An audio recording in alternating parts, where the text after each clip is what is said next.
Hello friends, আরও একটি নতুন ভিডিওতে আপনাদের সকলকে স্বাগত। আজকের একটি গুরুত্বপূর্ণ ভিডিও। এই ভিডিওতে আপনাদের সকলকে স্বাগত। আজকে এই ভিডিওতে আমরা আলোচনা করব অধীর রঞ্জন চৌধুরীকে নিয়ে।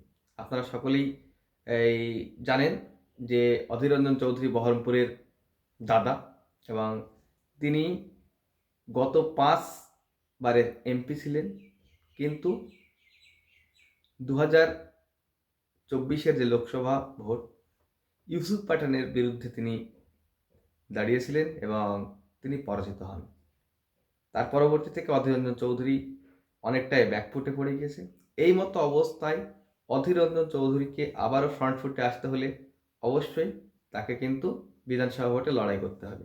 এই মতো অবস্থায় অধীর রঞ্জন চৌধুরী কি বিধানসভায় লড়াই করবে? আর লড়াই করলে কোন আসনে লড়াই করতে পারে? এই সমস্ত বিষয় নিয়ে আজকে আমরা এই ভিডিওতে পূর্ণাঙ্গ আলোচনা করব। আপনাদের সকলকে বলবো, যদি ভিডিওটি ভালো লাগে অবশ্যই লাইক করবেন, শেয়ার করবেন, কমেন্ট করবেন এবং যারা এখনও চ্যানেলটিকে সাবস্ক্রাইব করেননি তারা অবশ্যই চ্যানেলটিকে সাবস্ক্রাইব করে দিয়ে পাশে থাকবেন। তো চলুন আমরা মূল আলোচনায় প্রবেশ করি। অধীর রঞ্জন চৌধুরী ক্যান্ডিডেট হলে কোন বিধানসভা কেন্দ্র থেকে হতে পারে? 1 নম্বরে বলা যেতে পারে অধীর রঞ্জন চৌধুরী যদি ক্যান্ডিডেট হয়ে থাকে সেক্ষেত্রে বহরমপুর বিধানসভা কেন্দ্র থেকে তিনি ক্যান্ডিডেট হতে পারেন। কারণ তাকে যদি পুনরায় ফ্রন্ট ফুটে আসতে হয়, বহরমপুর বিধানসভা কেন্দ্র থেকেই কিন্তু তাকে লড়তে হবে এবং জিততে হবে। অতএব অধীর রঞ্জন চৌধুরীর অনেকটাই সম্ভাবনা আছে বিধানসভায় বহরমপুর আসন থেকে লড়ার। এবারে অধীর রঞ্জন চৌধুরী বহরমপুর আসন থেকে লড়লে জিততে পারবে কিনা বা তার প্রতিদ্বন্দ্বী কারা কারা হতে যাচ্ছে, আমরা একটু ছোট্ট পরিসংখ্যান দেখি। সেটা হচ্ছে লোকসভার পরিসংখ্যান। গত যে লোকসভা ভোট হয়েছিল সেখানে অধীর রঞ্জন চৌধুরী পরাজিত হলেও বহরমপুর বিধানসভা কেন্দ্রে কিন্তু তিনি লিড পেয়েছিলেন। বহরমপুর বিধানসভা কেন্দ্রে ডক্টর নির্মল সাহা পেয়েছিলেন 83,000 ভোট, অধীর রঞ্জন চৌধুরী পেয়েছিলেন 76,000 সামথিং ভোট এবং ইউসুফ পাঠান পেয়েছিলেন 46,000 সামথিং ভোট। তো এই মতো অবস্থায় 7,000 লিড কিন্তু তিনি পেয়েছিলেন। অর্থাৎ বহরমপুর বিধানসভায় তার যে অ্যাডভান্টেজ আছে এটা পরিষ্কার। তারপরেও বহরমপুর বিধানসভা কেন্দ্রে বিজেপির বর্তমান এমএলএ আছে।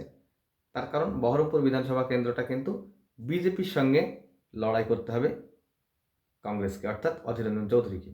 এখানে তৃণমূল খুব একটা ফ্যাক্টর না, ফ্যাক্টর হচ্ছে বিজেপি।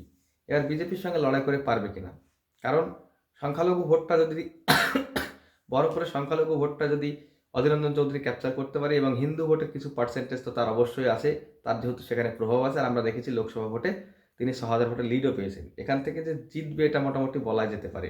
আমাদের চ্যানেল প্রেডিকশন করছে অধীর রঞ্জন চৌধুরী কিন্তু যদি বিধানসভা ক্যান্ডিডেট হয় বহরমপুর কেন্দ্র থেকে অবশ্যই জিতবে।